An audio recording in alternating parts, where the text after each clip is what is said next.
Today's rhythm exercise is focused on the simple time signature 3/8. This is part 10 of 12.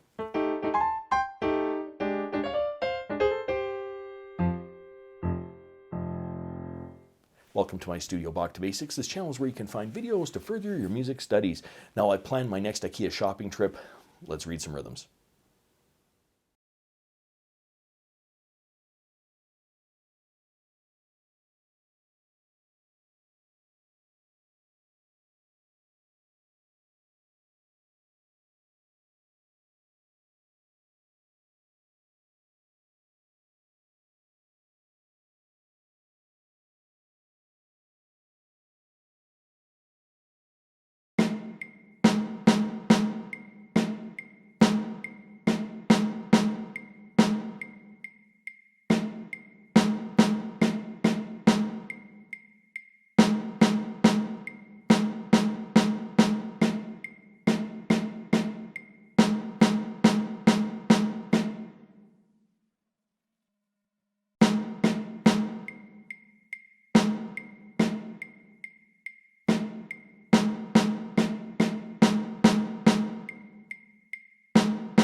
If you found this video helpful, click like or subscribe, or visit my Patreon page linked in the description below for early access to videos like these and, well, whatever else I'm doing over there.